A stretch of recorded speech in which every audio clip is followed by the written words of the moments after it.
I'm Wing. I'm Jay. And I'm Stargate Pioneer from the Starling Tribune, a podcast member of the Gonna Geek Network. Just like the one you're listening to now. The opinions expressed are those of each individual. Check out all the other podcasts at GonnaGeekNetwork.com. And get ready, because geekiness begins in 3, 2, 1.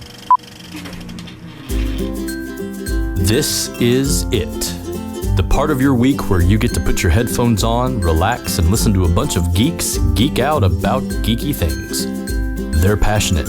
I'm an IT guy. You should never delete. Most of the time you delete, you regret deleting. They rage. You guys are being like hypersensitive with your point to be offended. Oh, he deleted his Twitter account. Oh, I'm mad. What? And sometimes they're even funny. Tell your wife that I said hello again and sorry I couldn't be there tonight. That's okay. Your wife says hi too. Let me emphasize that. Sometimes. Welcome to the GonnaGeek.com podcast.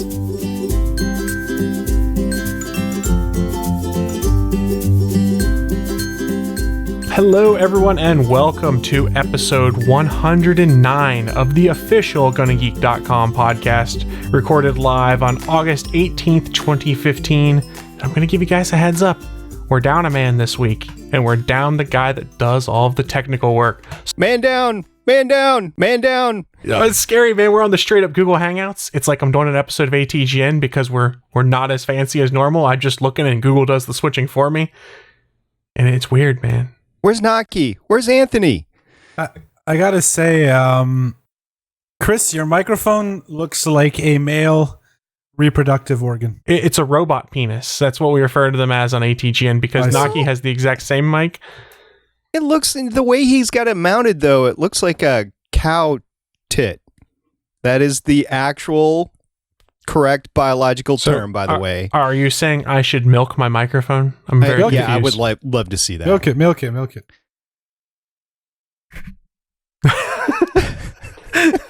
God. baby. Milk it. Milk it, baby. Milk it. If it's got a nipple, I can milk it. I've got nipples. True. You want to milk me? Oh my God. That's a horrible movie reference. Let's move along then. So you guys heard it here. That was a horrible movie reference. JS said so. So if you're new to the show, we've got 3 out of our 4 this week. I'm Chris. I'll be wearing the Steven hat this week and hosting the show, but SP's here. Just because you said hat, you should put yourself a hat on the Google thing. You know the hats under the effects? You should. Yes. I don't want Steven to come and do damage to me. You didn't like the zombie? He'd fly there and he'd throttle you. Steven would punch me over the internet. And as you can hear, JS is here because he's instigating Steven's hurting me for doing things on the video feed. Way to be an instigator. Troublemaker. It would be more powerful if you actually had your camera on when you were flipping the bird. You turned your bird over? You do that on the podcast? That's amazing. Oh, no. So before we get into the news, how's it going, fellas? What's new since last week? Oh, tons is new. Tons is new. But we'll get to that later. Oh, we'll get to that later. I wish I had something good and new to share, but honestly, I've just been playing video games and cleaning my house. It's not very exciting here, guys. I apologize. When you get old, that stuff happens from time to time. I had to put new brakes on the front brakes, front rotors. I had to use an impact driver for the first time. I did not cut my hand off, but all that was like editing time that went away. And then I was out in Edit? What's that? What is this edit?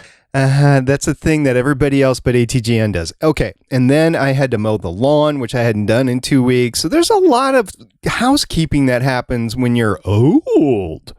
So I'll have you know, I had to edit a lot of the last ATGN because there were dogs fighting in the background and I had to edit out all of the dogs fighting. I heard that. They weren't fighting. They were playing. You guys got to know how dogs work. Well, yes. They were play fighting, but it got interesting because the way Hangouts work, this is really inside baseball, because the way we record ATGN, guys, is since one of our guys is on a Chromebook, he can't run Audacity and record his own track. So I literally ripped the audio out of the YouTube video.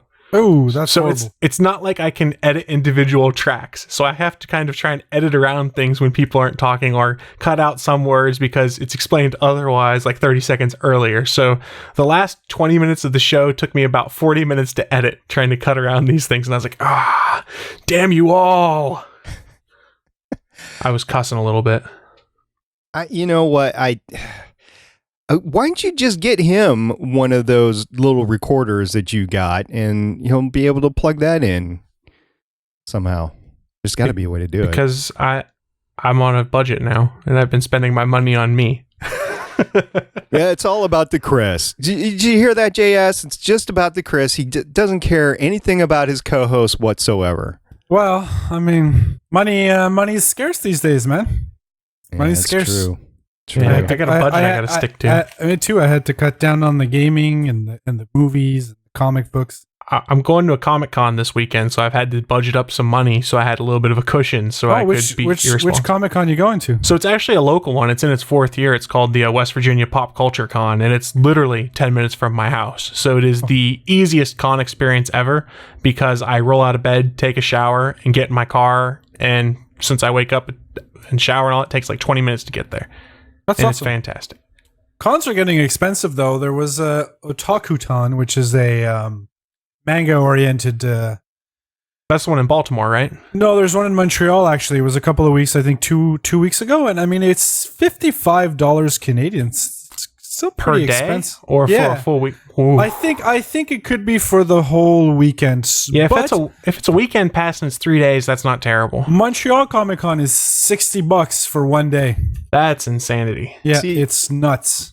But I forget what the full pass is for San Diego Comic-Con, but it's outrageous. It's in the hundreds of dollars, at least $150 the last time that I actually bought one.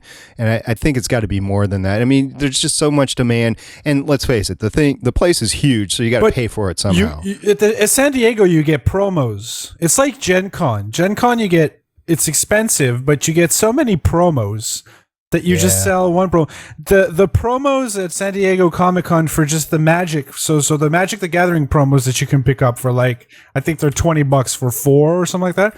I think they go for $120 a promo. You can kind of pay off your con, but in Montreal Comic-Con, there's not there really isn't anything.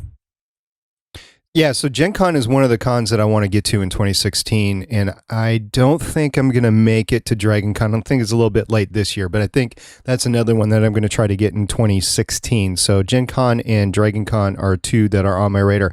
I know that GPR, like you, Chris, is going to a lot of the smaller cons, and it's amazing with Doctor Who. There is a lot of big names that are coming from across the pond over to here, going to cons, and it's not just the big ones, it's the smaller ones as well.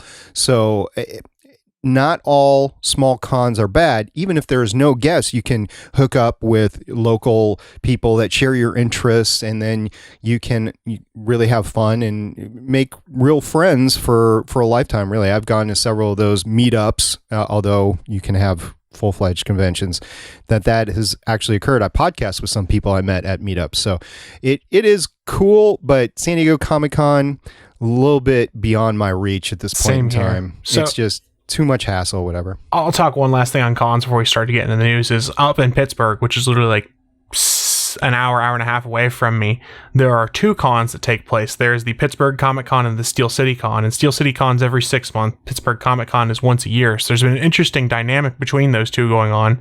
Steel City's been very much toy-centric and actor-centric. But just recently, Wizard came in and bought up the Pittsburgh Comic Con and then raised all the prices on everything. Yeah. And it's going to be very interesting to see how that impacts Steel City Con now, because a lot of the local artists are like, I can't afford to get a table at Steel City.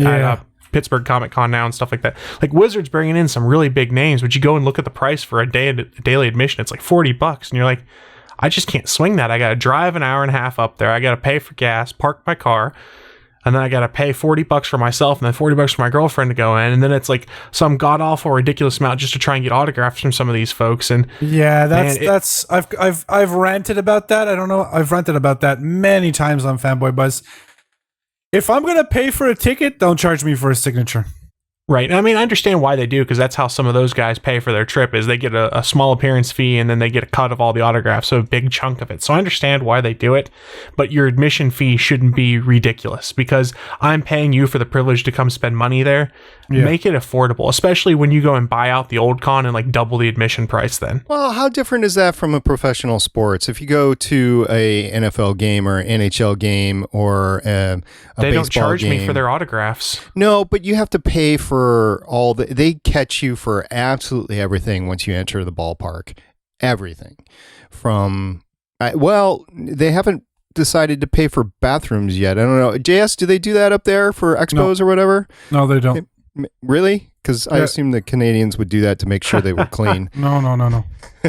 We probably, especially in Quebec. Quebec is extremely strict about many hygiene rules. So in Quebec, there's I don't know if there are, but there probably are some extensive rules on public bathrooms. Are there washroom police? Do they make you wash your hands? Well, actually, it's illegal to. Do you know how some stores say you have to purchase a product to use the washrooms? Yes, it's actually a human rights violation in Canada, or I know in Quebec it is. Oh, I don't know if it's to allow you to use the bathroom whether or not you buy a product? That's right. You cannot force someone to purchase a product to use a washroom. I think it's mandatory. Washrooms anybody can use your washroom. Well, that's good and bad. Yeah, there's also rules. I don't know if you have that. It's completely aside, but I mean, while we're in capitalism talk, you know how some stores will force you. I don't know if you have debit cards in the States. You probably do. We call it Interact here. It's a service. And some stores say there's a minimum $5 fee. That has actually become illegal. Oh, really? Yeah. Oh, that's nice. It's illegal here. You can't force someone to purchase a product in your store. If it's below a certain level, do they tack on a certain percentage or a certain amount? They're not allowed. They're not allowed. It's against there's the servicer, the person who rents them the card, and it's been just passed recently. I know it's in Quebec. I don't know if it's like that in all of Canada, but it's an actual. You cannot force someone to purchase a product. Well, what they're going to do is they're just going to raise their base prices to pay for everybody that are using the cards to pay for the fees. Yeah, I guess, but I mean. They made a hotline where you can call and complain directly when you're in the store. They made a big thing out of it. Is that like just the tip with Dr. JS line? I was going to say it's capitalism talk, since we were talking about money. This has been Capitalism Now with Dr. JS. But to get back to the point, cons are getting way too expensive. Yeah, exactly. I think we can all agree on that. That's why I like these smaller cons, because the prices are generally lower and you get, for lack of a better term, a more intimate experience with the people that are there, because it's generally a smaller but more motivated fan base, and you get a lot more one-on-one time with like the people in Artist Alley and the exhibitors, and I greatly enjoy the smaller cons just because of that. I have a public service announcement for Gonna Geek. As a reminder, I just want to tell everybody that there is a variety of methods that you can get a hold of us. We are actually available on a lot of places: iTunes, Mixcloud, Stitcher, even on YouTube, which is obvious because we're doing this on Google Hangouts this time. You just blew my mind, Jay. You just blew my mind, man. I know. It's so meta, right? You can communicate with us on Twitter at Gonna Geek, Facebook. You can catch us facebook.com/Gonna Geek. You can hit us up on our forums. That's forums.gonnageek.com. And when all else fails, just go to gonnageek.com and check out all the latest show news. And there's always contact information on all the pages there. And now we have a voicemail line. What is that, Chris? Ooh, that's at 567-343-GEEK. That's 567-343-4335. And since we've told you how to get a hold of us, let's just transition that nicely into the news.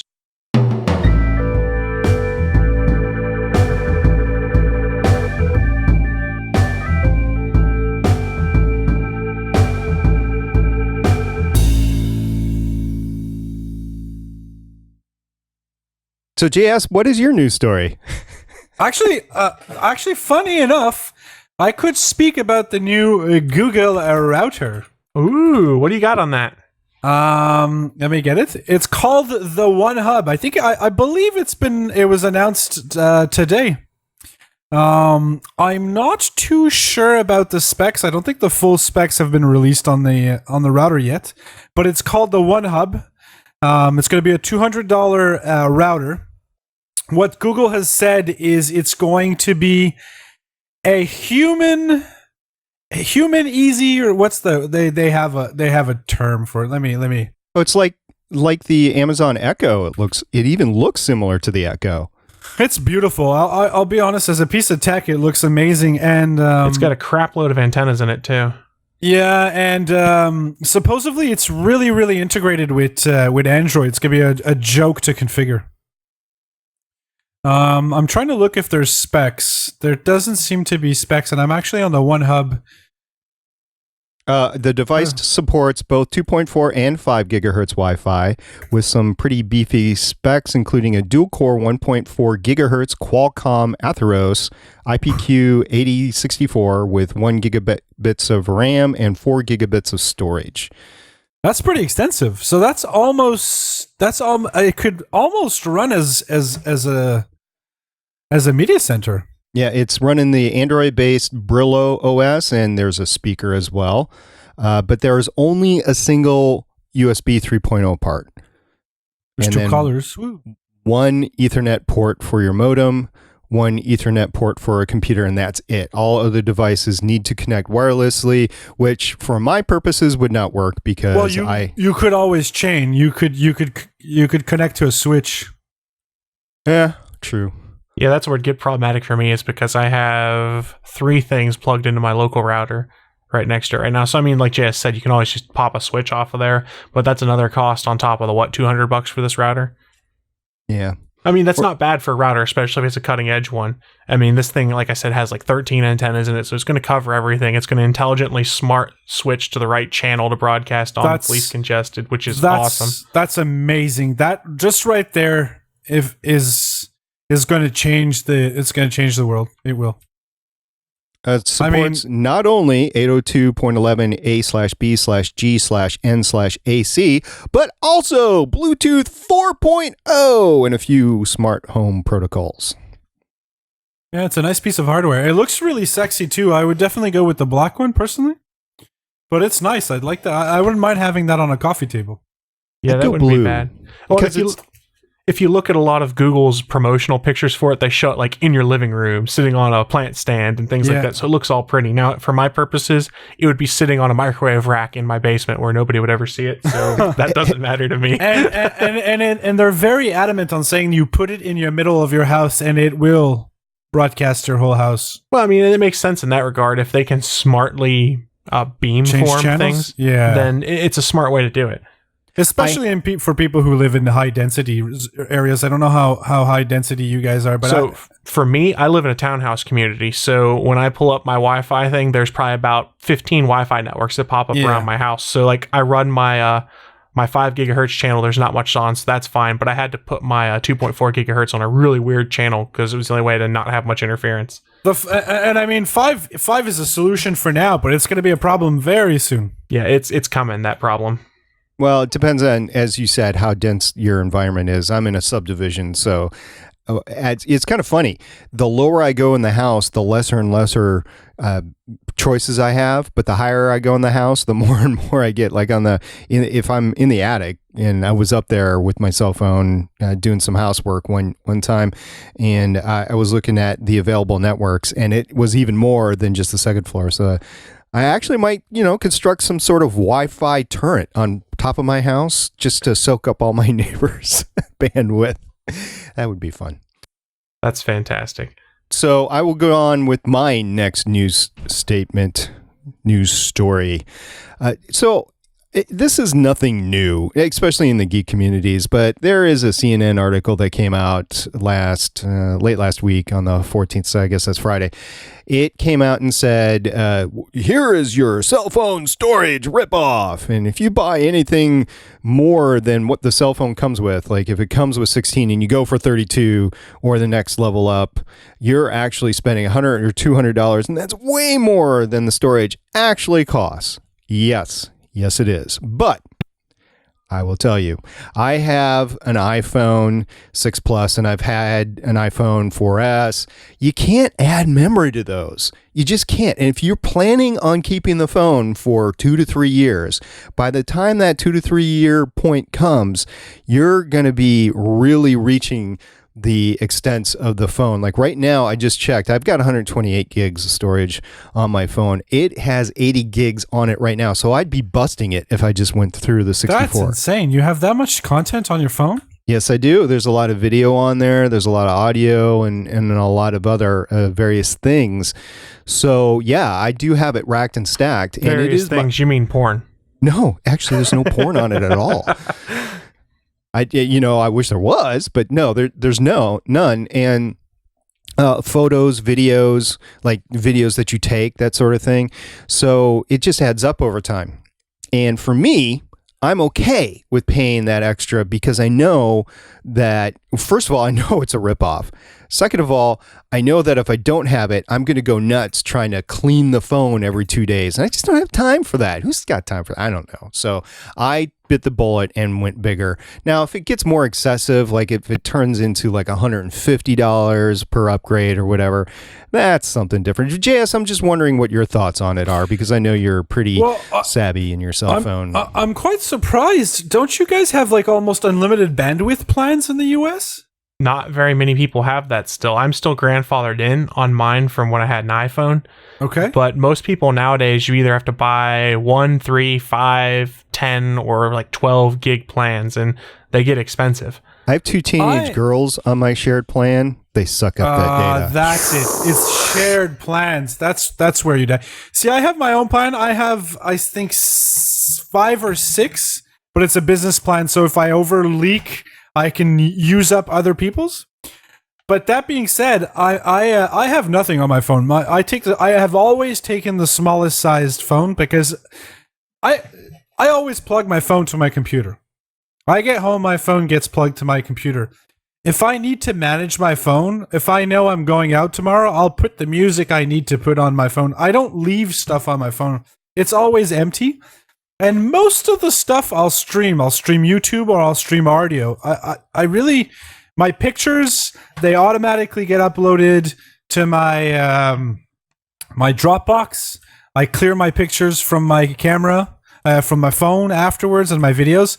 I'm surprised. I mean, I know a lot of people have this habit of collecting data. I mean, so many people back in the days, in the illegal days of download, would keep all their movies. I've never felt that need. I don't understand that need of keeping data. You can just recover that data. So, JS, I'm in about the same boat as you with my phone. I got the 32 gig Galaxy S6. That's the phone I'm running, guys. So if you're on camera, you can see it. And honestly, I've never been lacking for space. The only thing that's really on there, it takes up space, is all the podcasts I listen to, which delete after like 5 episodes being in there. Like all my pictures and stuff, I have set automatically to back up to Google Photos, Amazon Photos, because I'm a Prime customer, so I have unlimited photo storage there, and I think Dropbox. So if I run out of space, I just delete those off the phone because I've got them 3 deep in a copy on my PC that I do.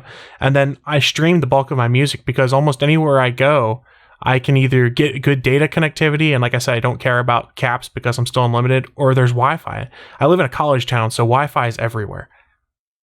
Yeah, I mean, I could understand for someone who travels a lot, but yeah, where I'm from, and for what I do, and I consume a lot. I cap my 5-6 gig monthly, but I mean, I consume it a lot. I'm in the car for an hour and a half to 2 hours every day, streaming either audiobooks or music or videos or YouTube. I mean, for somebody who's a huge audiophile who likes music uncompressed, but I mean, you're in the car.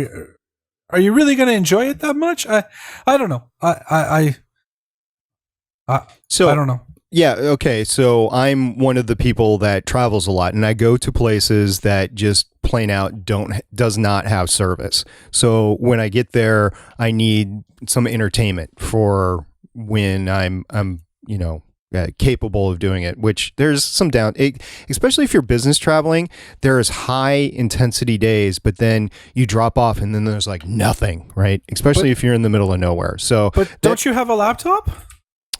Yeah, but I don't always take it. Like this last trip that I took, I did not take my laptop. And you don't have a pad? You didn't bring a pad?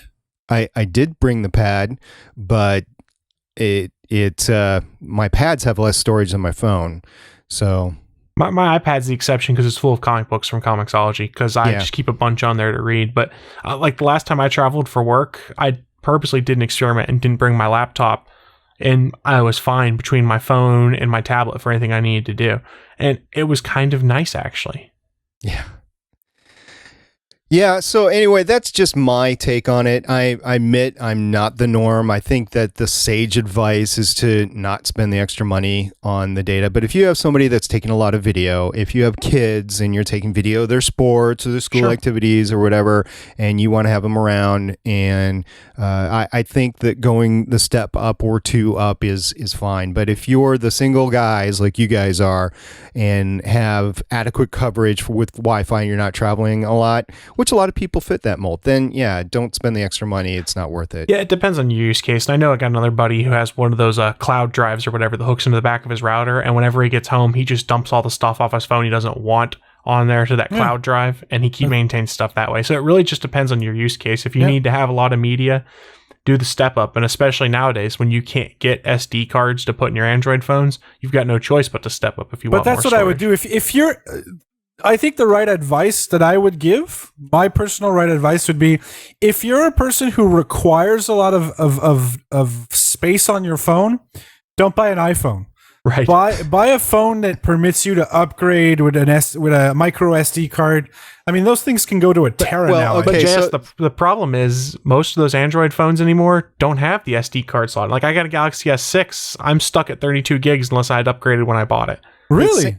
The same people that need the extra data are the same people that continue to use, and I know this is bad juju for Gonna Geek, but they use iTunes to manage all their data, all their music, all their video, whatever. They buy episodes on iTunes and they take it with them. You're talking truck drivers too. You're talking, I mean, there are use cases for it. Not everybody fits that mold. I do agree that it is definitely the most sage advice, but not everybody can abide by it. If you're a truck driver, there's so many better solutions. I mean, you're in a truck, you have power, you can almost get a small tablet that can connect to, I don't know, like a NAS. You can power a NAS in your truck. I mean, it's not hard anymore to do those things. But I think some people are attracted to the fact that they can have everything on this in their pocket, so they don't have to worry about it. I think that's part of what it is. People are lazy. Not everybody are gadget collectors. And before we move on to the next news point, I promised somebody that I would give them a shout out. We have a friend of the network that happens to be in the hospital undergoing some medical testing. His name is Hayden. He's there with his brothers and his mom. And I just want to say hi and that we're thinking about you. And I know it's going to be a long time, but you're going to have some fun when you get out. So keep it up, and we will be excited to see you on the other side. So, woohoo, Hayden. Well, I wouldn't say keep it up in a hospital. That's kind of embarrassing. But is that a tip from Dr. JS? I would say hang in there. Keep it up if there's a hot nurse. Well, on that note, I have no better way to segue, so I'm just going to take my news story, and it is a really cool plugin I found out about for Netflix. It's called Showgoers, and it is a way for you and a party of people to watch Netflix together, assuming you both have a Netflix account, and it keeps you guys in sync. So what it is literally a plugin to Google Chrome. It's called Showgoers. You put that in Chrome, you sign into Netflix, you pick your movie, and then there's a little 3D glasses icon that'll show up at the top right of the screen that you can push, and it starts a sync session. So basically it gives you a link that you send to all of your friends you're trying to watch something together, and then it sets you guys all watching Netflix. You're at the exact same time codes. Nobody gets ahead or behind from each other. It's like if you're trying to do a commentary track for, say, episodes of Daredevil and record them live, you could go that's amazing, and use the Showgoers tool and be able to have no limit to how many friends you put in there to sync an episode that you're watching together. So I thought it was a really cool free tool that has come out, and I don't think Netflix is going to shut it down because you have to have a Netflix account to be able to do it. It's not like you're being able to pirate a Netflix stream and do it. And it still hits the region locks. So like if I'm watching something here that's not available in Canada and I try and send a session share to JS, it's going to be like, well, you can't watch this, JS. That's going to be amazing when Netflix does porn and your better half is out of town. And what's interesting also, when one user pauses or rewinds the show, it does it for everyone. So say I started the session, but SP's like, oh, I got to go to the bathroom. He hits the pause button. It's paused for all of us. There's a chat room associated with it, so you can chat with people in your group while you're watching it. Or better yet, you just pull up a Skype session and you talk it and record a commentary track for something while you're doing it. Seriously, I'm really considering doing some commentary tracks for some of the Marvel Netflix stuff. I would love to do that. By the way, that this type of option used to be available in the early Blu-rays. I don't know if you remember, but you were if your Blu-ray player could connect to the internet, you were able to watch movies at the same time as other people. And you could chat in them. I think it died off very quickly because I don't think people use it that much. Was it the Blu-ray or was it the HD DVD? It could be. It could have been HD DVD, but I do recall it was an option available on one of those formats.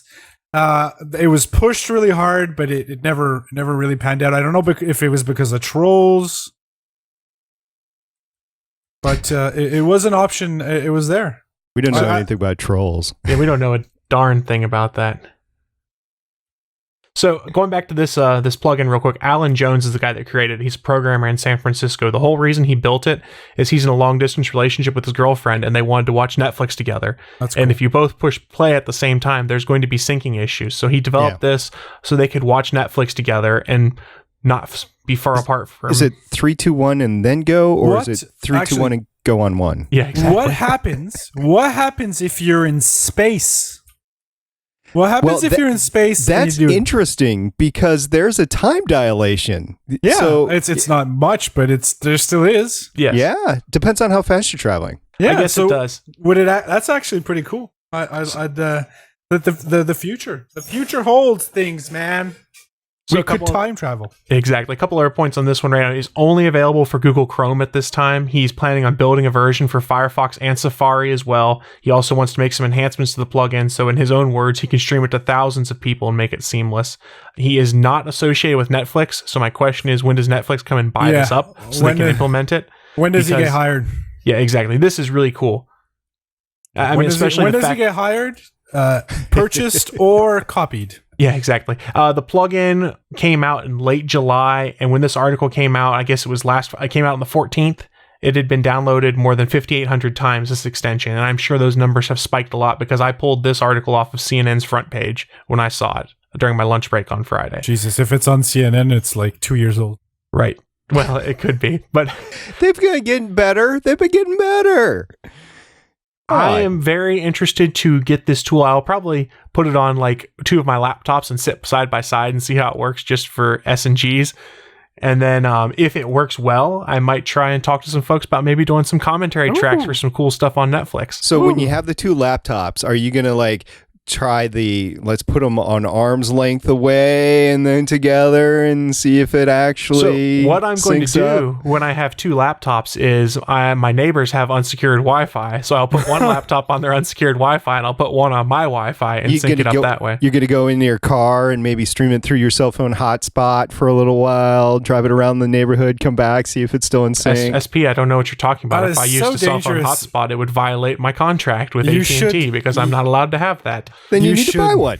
Wink, you should wink. completely contact your neighbor. Find out which neighbor has an unlocked Wi-Fi and talk to him because that is talk to her. Talk to her. Her or him. That is the most dangerous thing in the world now. I don't disagree.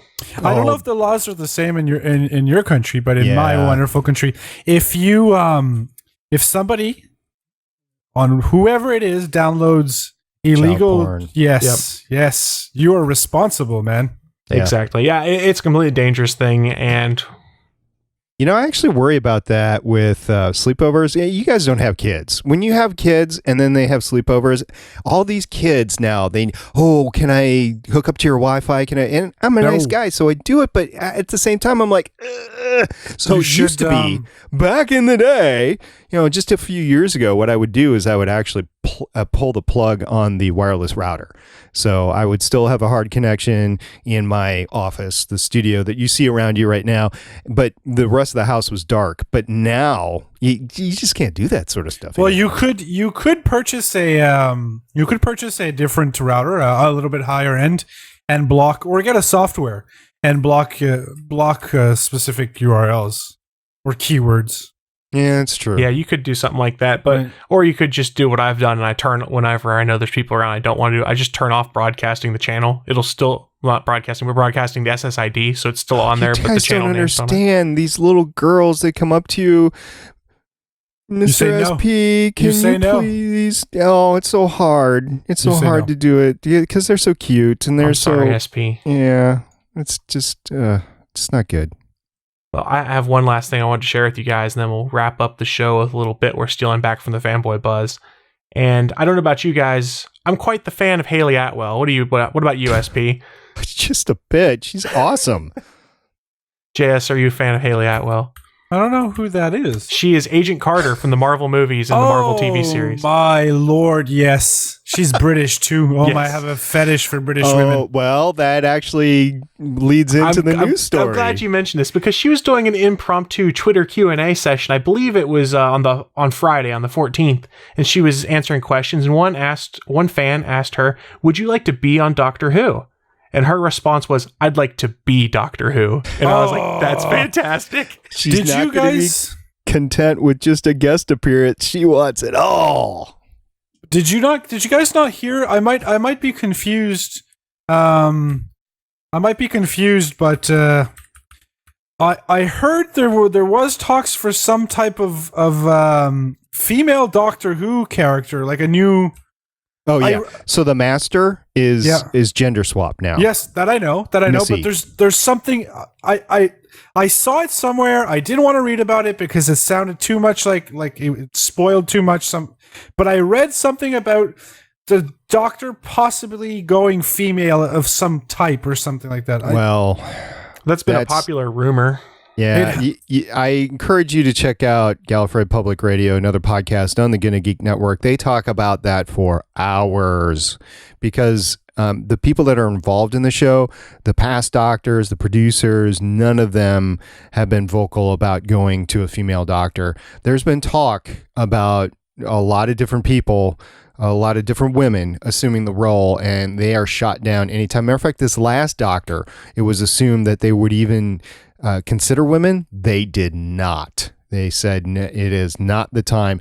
And they all say that, maybe eventually, not all of them, but some of them say maybe eventually, but it's just, it's such a sore subject because a lot of people think it is a male, and a lot of people will go a step further in a racist manner almost and say it has to be a middle-aged white male playing the Doctor because that is what the character is. I'm like, whoa, wait a minute. You're doing all these regenerations. Why not have the possibility? Yeah, they actually made a precedent now with the Master gender swapping. That means it's a possibility. Exactly. It is. These are probably the same people that are flipping their ass about the fact that Tilda Swinton's going to be the ancient one in the Doctor Strange movie. So it'll be a female ancient one instead of a male. So things can change, and sometimes change is good, people. And I'm sure they're going to talk about the prospect of this change based off this article on Gallifrey Public Radio. And I'm pretty sure SP told me in the pre-show this is going to come up on Legends of S.H.I.E.L.D. when they record this week. Hayley Atwell making such a wave like this. Yeah, no, I'm not going to get away with not having it on the podcast. The ladies would kill me. So yeah, she was at Montreal Comic-Con. Yeah, she's making the con routes, and I have to say it's been very entertaining to follow her on Twitter and see the kind of stuff that her fans bring to her at these cons. Like, her fans genuinely bring her really cool stuff, handmade stuff and notes and all sorts of cosplayers that come to pose with her. It's been very interesting. She's another one of those. She is out of this world hot. She is. She's another one of those ones that gets how to do social media. We've talked about it, at least on the Starling Tribune. Stephen Amell gets social media, how to interact with fans. Oh yeah, she gets it. Clark Gregg gets it. She's one of those ones that realizes what social media can do when it comes to interacting with your fans. And saying cool stuff like this also gets you a lot of press too. Yes. There are so many cool women in the Marvel universe. It is amazing. And unlike the DC universe, which there's Wonder Woman, which it would be interesting to see Lois that. Lane too. Wait, we have to talk about this. You brought up DC. We have to talk about this because it has to. Did you guys see the rumor that the Joker was Robin? That's been floating around for a while. There's two different rumors. One is the rumor that he's Jason Todd. Another rumor is that he's Dick Grayson, so that they could emulate the Dark Knight Strikes Again. Now, here's what debunks that, and possible spoiler for anyone who doesn't want to get spoiled for Batman v Superman. There is a set photo that shows a headstone that says, "Here lies Richard Grayson," on set of Batman v Superman.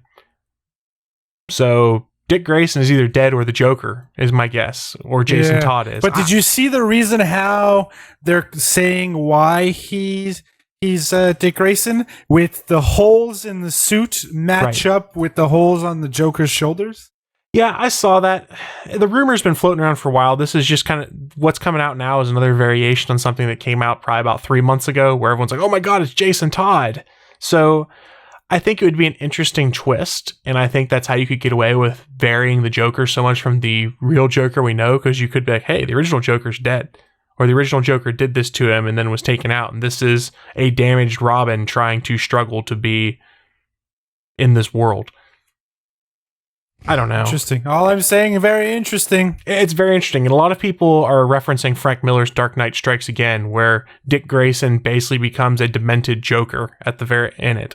And it's a terrible book, honestly, The Dark Knight Strikes Again. It has nothing on Dark Knight Returns. Dark Knight Returns is a fantastic read. It's timeless. Dark Knight Strikes Again is poop on paper. It's funny how some people get published. Well, it's Frank Miller. I mean, they were like, hey, you want to do a sequel to Dark Knight Returns? And everyone's like, yeah, which is why I'm so cautious about the fact they're doing Dark Knight 3 this summer, or this next summer, I think it is. I don't know. I know that the Nolan Batman series, which went dark, got a lot of people interested. I know that the Man of Steel did pretty decent, and I think they're going to hold on to that here with Batman versus Superman. Well, you've just seen it in the colors of the costumes alone and how they washed everything out. It's, we're DC, we have to be dark. I know. No jokes. I'm not a big fan. Let me put it that way. I'm happy there's no ice cream cones.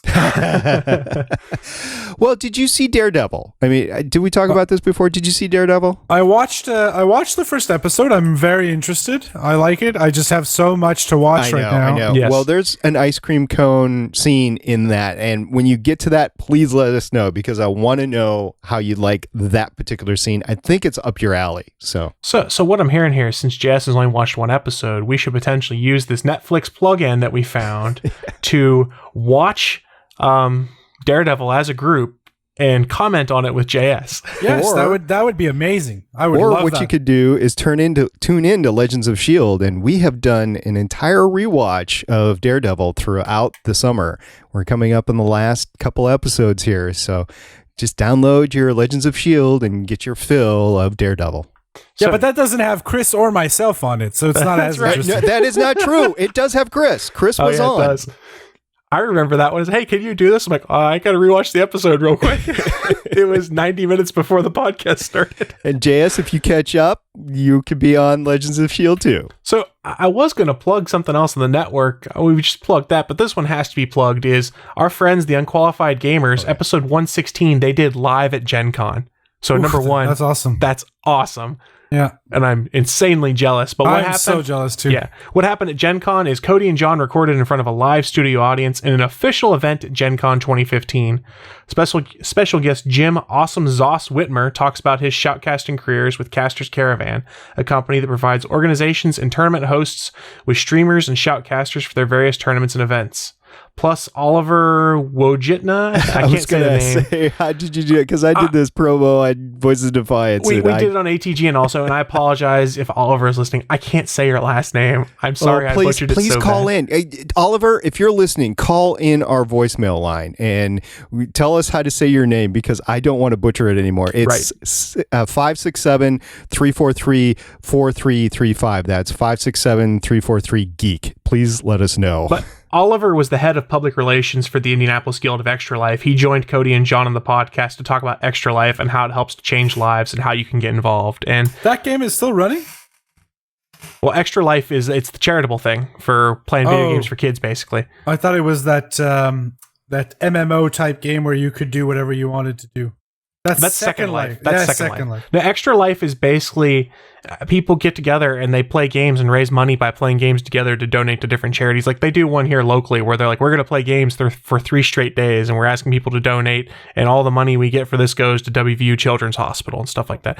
It's an awesome way for people to get together, have fun, and donate some money. It's very similar to what the Mario Marathon guys have done if you're familiar with them. I love it. We should do a Gonna Geek Extra Life thing someday. That'd be awesome. That'd be awesome.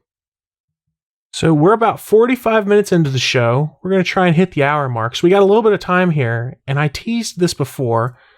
And let's do a bit we stole from the Fanboy Buzz.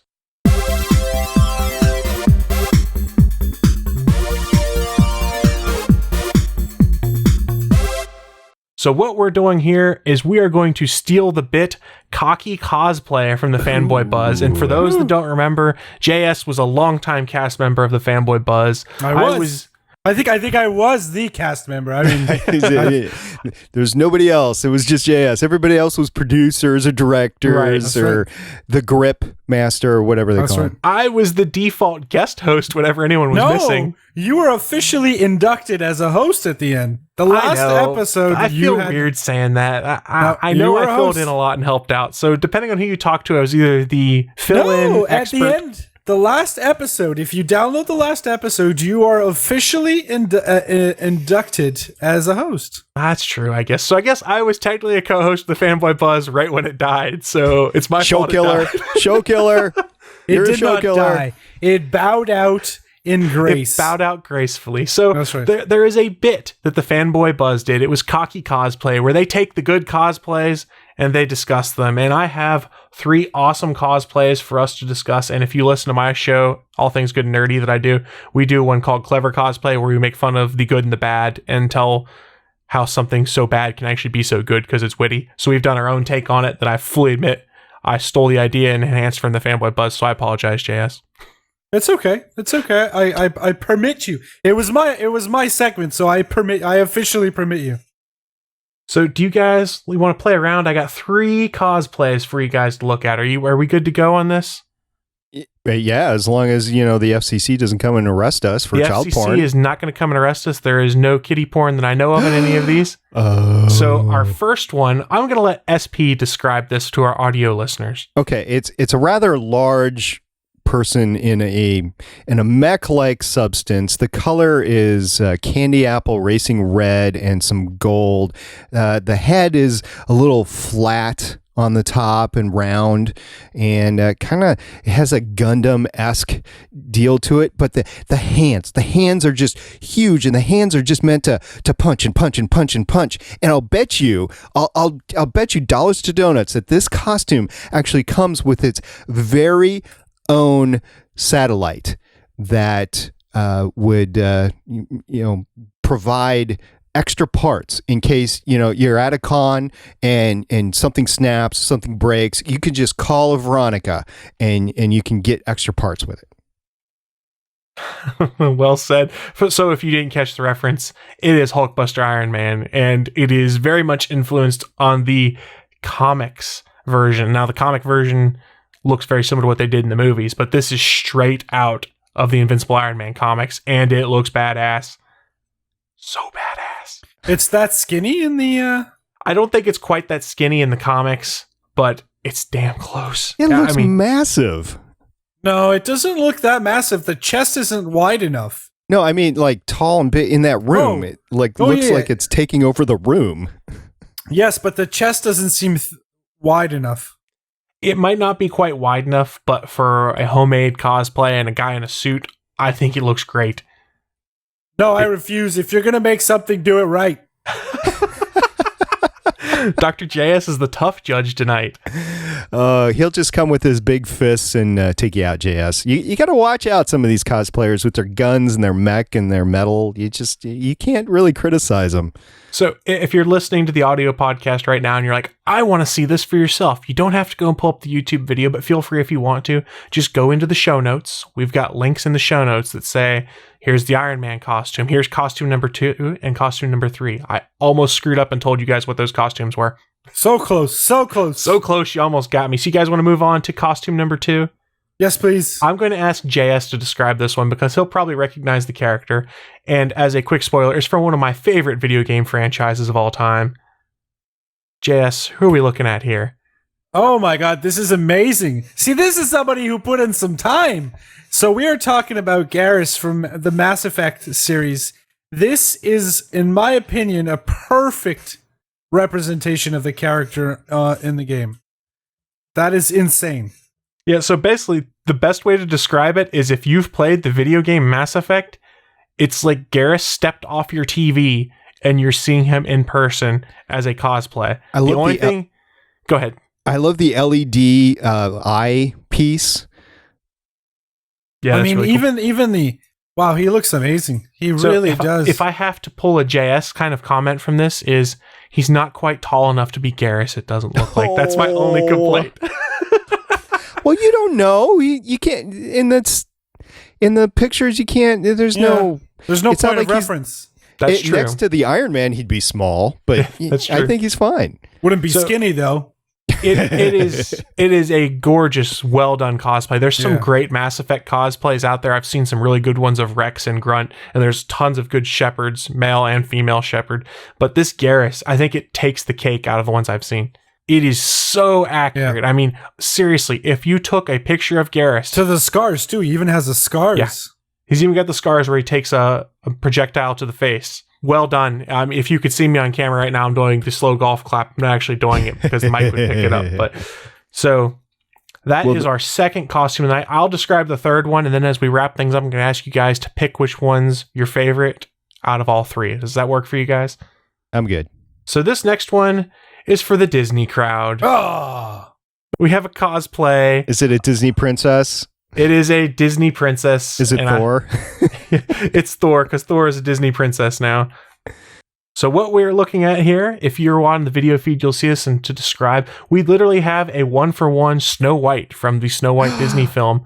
The costume is pretty much spot on accurate. She's even posed with a bird on her fingertip. She's like the scene in the us movie. The bird. She literally is flipping us the bird. If I have to be nitpicky, I'm going to pull a JS here. The bird is not the same color as the bird in the movie. And the scarf, the scarf isn't the same. I mean, in the movie, it's more like a top to the dress, and she's actually got a scarf on this one. We're really nitpicking on this, guys, because it's a pretty damn good cosplay. And as you can see from the watermark, I got it from goodcosplay.tumblr.com. I don't know, man. I don't like it. Why don't you like it, JS? It's too simple. It's too plain. The bows aren't the same color. The eyes aren't the same color. It's too plain. It's too plain. This is not so that. I will say, have you ever tried to do somebody's hair, JS? No, but somebody did the hair. I mean, to me, this does not compare in time invested to the two cosplays we just looked at.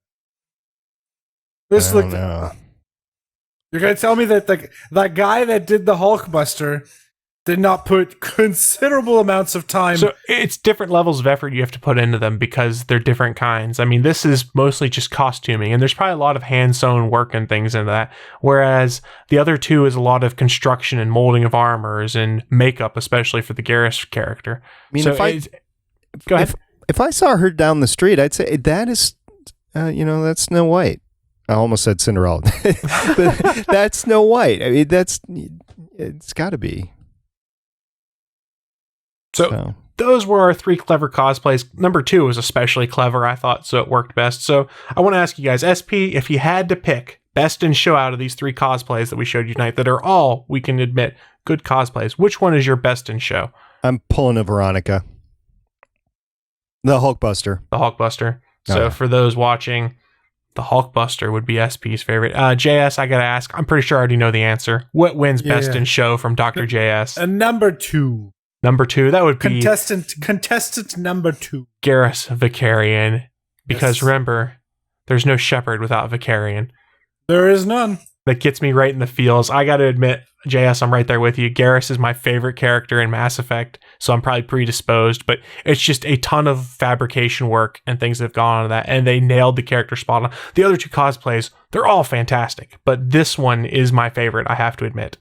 But I would love to know what our listeners are thinking. So if you have any thoughts on which is your favorite cosplay out of what we did for today's Clever Cosplay, hit us up on any of the contact methods we told you about at the top of the show. We'd love to hear what you guys like best. And if you have some suggestions in the future for what we should talk about for our Clever Cosplays, send them to us. We might do this again in the future. If Steven screws up and doesn't come on the show again and leaves me in charge, I'm just going to bring in more Fanboy Buzz stuff because I go to what I know. Why not? Yes, I didn't have a Neil's Mighty Marvel moment at ready, so we had to suffice for We don't this. need to steal that from Legends of S.H.I.E.L.D. That's you guys' thing. Anybody could do. That's awesome what Neil does there. It But really is. I like this one, the cosplay stuff. That was awesome. It's a different take on things. So, looking at that, though, I think that's going to start wrapping up the show. I mean, you guys have anything else you want to talk about? Anything? Hey, I know I've pimped this before, but over on Voices of Defiance, we have a lot of interviews with the cast and the crew of Defiance this year. They're all just happy to talk to us, and they give us great stories and everything. Both the villains and the protagonists, and sometimes the protagonists are the villains. But anyway, they are a fun crew to talk to. We get to talk to them. We have a fun time talking about the show. The show got great in the season 3, even above what it was before. So we're very happy with Sci-Fi lately. Sci-Fi Fridays are back, and they're bad, and I mean, in a good way. You know, bad is good, that sort of thing. So yeah, go ahead, check that out. Voices of Defiance. I know it's self-serving, self-licking ice cream cone, JS, for you, but I know it's self-serving. But look, it's awesome entertainment. Even if you don't like the show, listen to the podcast because it's awesome. You totally should do it. You totally should do it. Wow, I slurred all of that, and I swear I haven't been drinking on camera. JS, you got anything you wanted to mention before we get out of here? Yeah, don't watch the TV show called Arrow. It's crap. Well, I will also mention to folks, if you're a Walking Dead fan, Fear the Walking Dead starts this weekend. That actually looks interesting. It actually looks a lot better than a Walking Dead TV show. So that is coming up if you're a Walking Dead fan. They're doing a marathon of the latest season of the latest season of Walking Dead, Saturday and Sunday. And then Sunday night is the premiere of Fear the Walking Dead. I'm sure we'll be talking about it on some other podcasts on the network.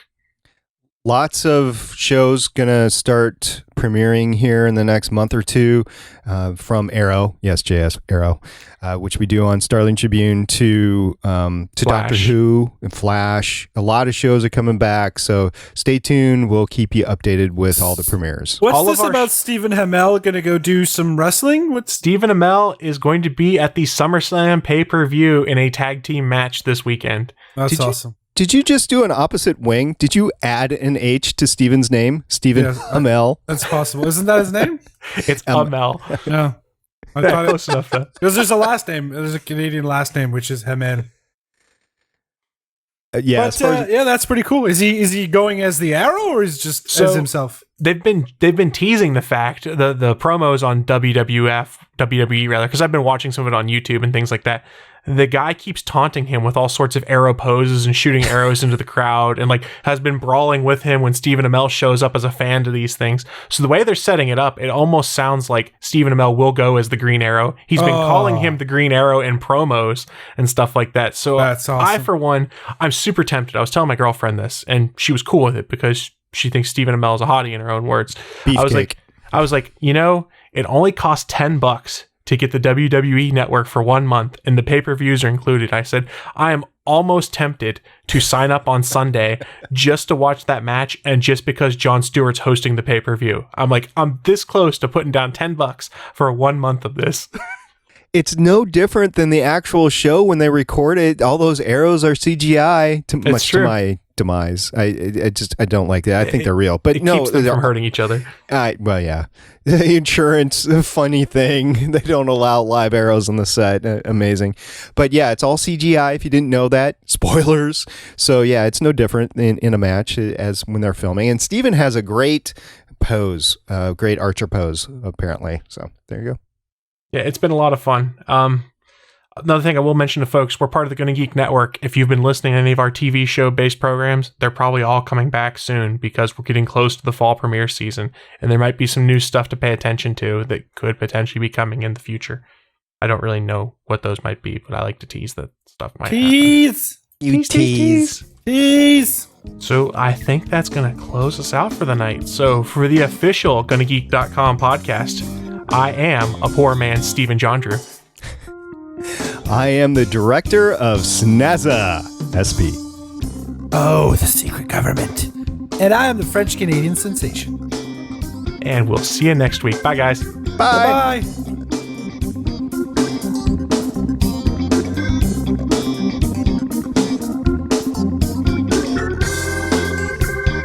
From everyone here at the GonnaGeek.com podcast, thanks for listening. If you like what you heard, please give us a 5-star review on iTunes. We encourage you to send your feedback by email to podcast@GonnaGeek.com. You can find all of our show history at GonnaGeek.com/official podcast. And while you're there, why not head over and check out all of the geeky podcasts on the Gonna Geek Network. The music heard on this show is by Kevin MacLeod of Incompetech.com. Thanks for listening, and we will see you again next week.